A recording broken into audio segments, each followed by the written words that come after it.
estavam vendo um fantasma, mas Jesus disse: Por que estáis preocupados e por que tendes dúvidas no coração?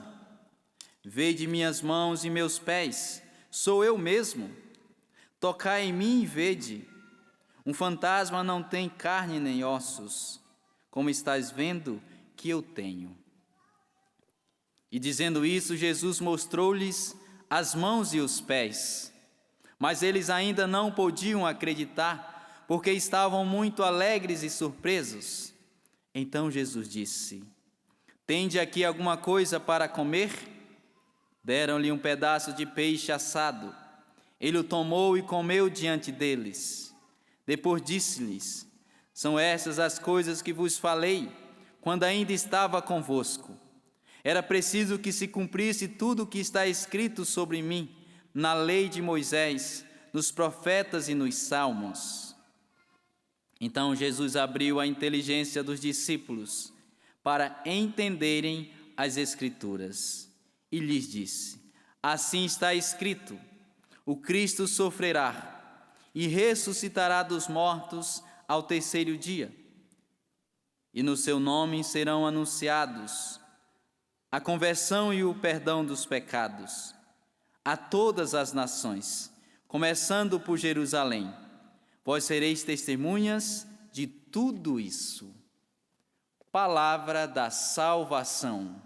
Glória a vós, Senhor. Sobre nós fazei brilhar o esplendor de vossa face.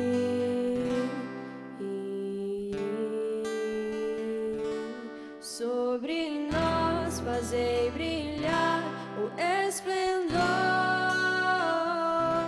de vossa face, de vossa face.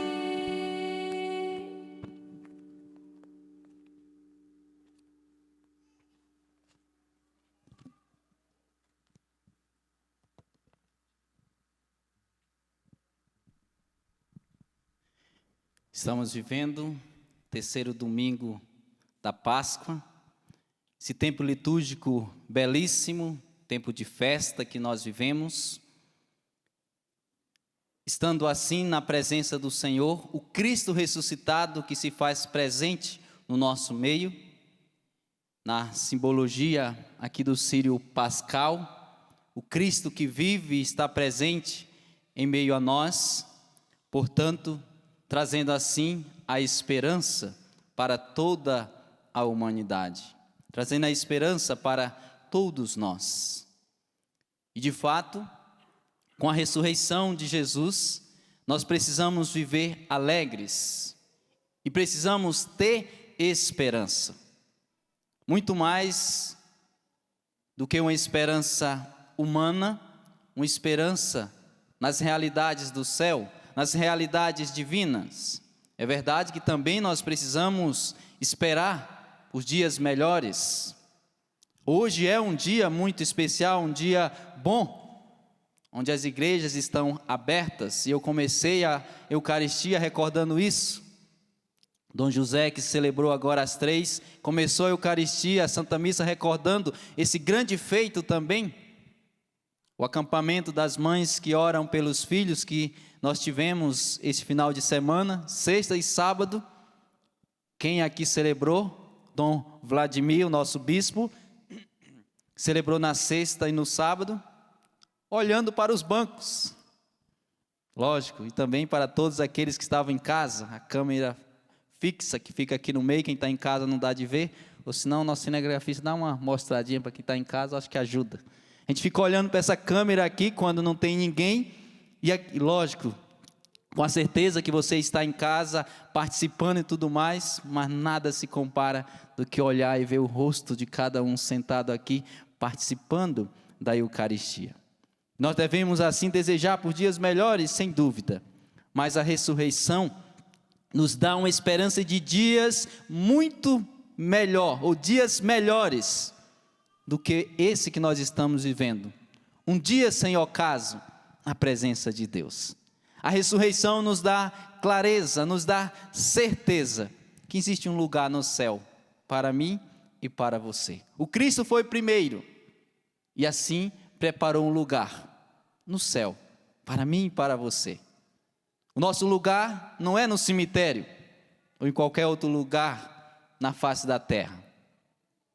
Se existe algo específico para nós, que nós podemos dar esse nome de lugar, é na presença de Deus no céu. E lá é definitivo. Aqui é passageiro.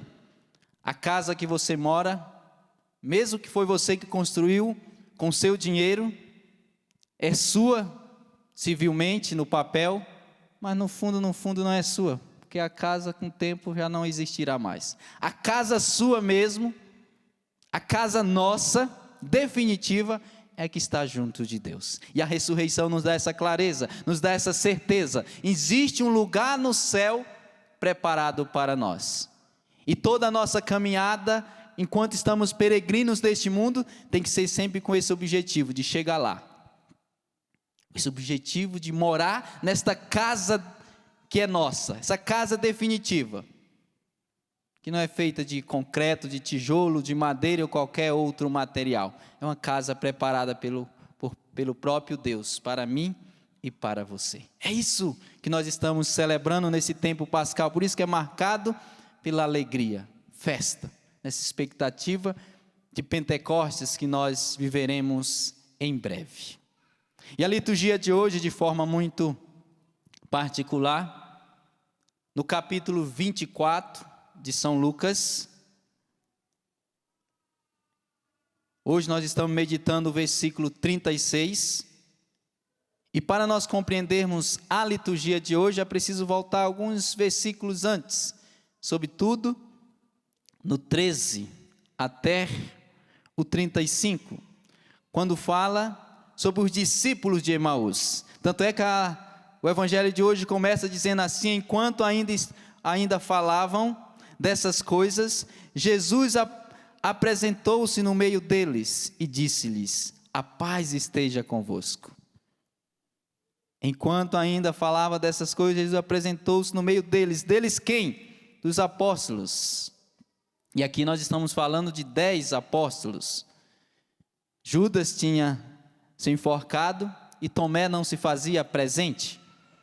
Mas esses 2 discípulos de Emaús, essa cena fantástica que o evangelho narra, eles estavam indo contrário ao que a palavra de Deus tinha indicado, que era para permanecer em Jerusalém. Estavam indo para outro lado, estavam indo para Emaús. E no meio do caminho, e agora eu só recordo para você entender bem o evangelho de hoje, que é continuidade, o Senhor aparece para eles e começa a caminhar. Eles estão indo ali, de boa, caminhando, só que não, Jesus vai ao encontro e começa a caminhar também com eles. E caminhando com eles, começa a falar sobre o que tinha acontecido da morte de Jesus. E Jesus dá uma como se não tivesse sabendo de nada. E ele pergunta: tu és o único forasteiro, peregrino, que não sabe o que aconteceu em Jerusalém? Aí começa a contar tudo o que tinha acontecido, que Jesus tinha sido morto pelos doutores da lei e tudo mais. E nesse enquanto Jesus caminhava com eles, Jesus ia falando da Sagrada Escritura para eles. Ia falando de Moisés, dos profetas, dos salmos. Só que até então eles não tinham percebido o que era Jesus.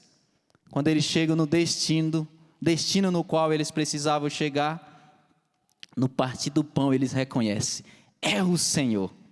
Aí toda essa cena que eles reconhecem Jesus, mas Jesus desaparece, e eles voltam imediatamente para Jerusalém para contar que de fato Jesus tinha ressuscitado. E é nesse momento que eles estão contando esse fato, desse acontecido, que Jesus tinha caminhado com eles, Jesus tinha partido o pão e eles tinham reconhecido. Aí que Jesus aparece, aí entra o evangelho de hoje propriamente. Atualizo desta maneira para você entender algo, e entre muitas coisas boas que a liturgia de hoje nos destaca, nos apresenta, eu destaco um aspecto: o valor, a sacralidade da palavra de Deus, a Escritura, a Bíblia. Tanto é que depois que Jesus desaparece, um deles diz: não é verdade que nosso coração estava pegando fogo quando ele nos falava, quando ele nos explicava sobre a Escritura, que Jesus ia narrando as profecias que falavam sobre a sua vinda, as profecias que revelavam que de fato ele era o Messias, ele era o enviado de Deus, ele era o Filho de Deus, e Jesus ia pontuando isso a partir da Escritura. E um deles não nos ardia o coração, nos abrasava o coração, quando ele nos falava da Escritura. O outro é verdade, abrasava o coração. E na cena do Evangelho de hoje, depois que o Senhor já aparece, depois que o Senhor prova que de fato é Ele, dá até um peixinho assado para Jesus. Aí no versículo 45 diz: abriu-lhes então o Espírito, para que compreendessem as Escrituras. Em outra tradução, abriu-lhes a sua inteligência, para que eles compreendessem a Escritura. Ou seja, a Escritura, a Bíblia Sagrada, a Palavra de Deus, ela ilumina a nossa inteligência, bem como ilumina o nosso coração, ilumina a nossa vontade, ilumina o nosso desejo. A Palavra de Deus tem essa capacidade de iluminar o ser humano, sobretudo a própria inteligência. Quem é iluminado pela Palavra de Deus consegue ver além, consegue ver a mais do que o que enxerga na sua frente. E os discípulos, porque não compreenderam a palavra, porque não estavam iluminados pela palavra, e o Senhor faz questão de fazer um resumo de tudo que os profetas tinham falado, só depois é que eles compreendem. Mas aqui é nisso que eu quero que você entenda a mensagem principal de tudo isso que eu vos falo, recordando e rezando com essa liturgia, a sacralidade da palavra de Deus, a força que tem a palavra de Deus de iluminar a nossa inteligência,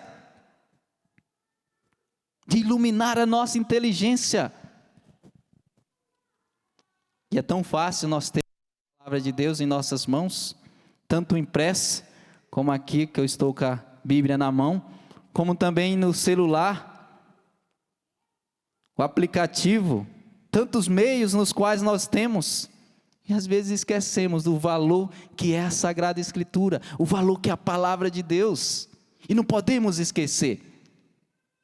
Eu espero que você volte para a sua casa, você que mora aqui em Cachoeira Paulista, ou no Vale do Paraíba, ou de outro lugar que peregrina neste momento no santuário, volte para a tua casa com desejo de se alimentar da palavra de Deus, deixar que a palavra de Deus te alimente, que ela ilumine a tua vida, ilumine o teu coração, ilumine a tua inteligência.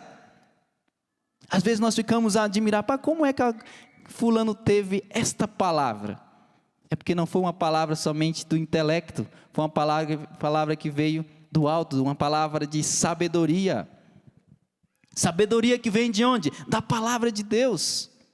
A gente lê os escritos dos santos, a gente fica admirado, para como é que ele teve essa intuição? Porque se alimentou da palavra. A boca fala do que o coração está cheio. Se nós nos alimentamos da palavra de Deus, nós vamos falar palavras de sabedoria, palavras que mudam, palavras que têm o poder de transformar quando é ouvida pelos outros, porque não são palavras vazias, são palavras que vêm do alto. Mas como isso? Se nós nos alimentarmos da palavra de Deus. É interessante poder perceber que a própria Eucaristia que nós estamos celebrando, nós podemos dizer que a missa, lógico, é dividida em várias partes, em vários momentos, mas eu quero resumir em 2. Mesa da palavra, onde a palavra é proclamada, e mesa eucarística, onde o santo sacrifício do Senhor acontece. Ou seja, somos alimentados da palavra, posteriormente somos alimentados do corpo e sangue do Senhor. A própria Eucaristia é assim. E às vezes nós não entendemos ou não assimilamos ainda isso, o que é a palavra de Deus. Não é um livro qualquer. Quantas Bíblias estão até empoeiradas aí na estante, empoeirada na tua biblioteca ou algo do tipo, ou outro lugar. Se você entendesse o que é a palavra de Deus, aquilo que é de fato, não estaria empoeirada, não estaria. Eu até digo para você, deixe no lugar fácil de manuseio, na cabeceira da tua cama, ou na tua escrivaninha, de forma que você tenha fácil acesso, inclusive todos os dias. E assim possa se alimentar da palavra, e se alimentando da palavra, o Senhor conceda sabedoria. Sabedoria que não vem dos homens, sabedoria que vem do céu, sabedoria que vem de Deus. Quantos de nós estamos com a despensa cheia, estamos morrendo de fome? Temos a palavra de Deus nas nossas mãos, estamos passando fome, porque não lemos, não meditamos, não rezamos com a palavra de Deus. Meu Deus do céu, que prejuízo é esse? Que prejuízo é esse? Ter a palavra de Deus nas mãos, seja impressa ou por meio de um aplicativo, no celular, no tablet ou qualquer outro instrumento, aparelho, estando passando fome.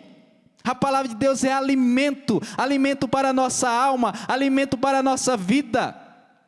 E quem se alimenta da palavra de Deus, tem a sua vida transformada.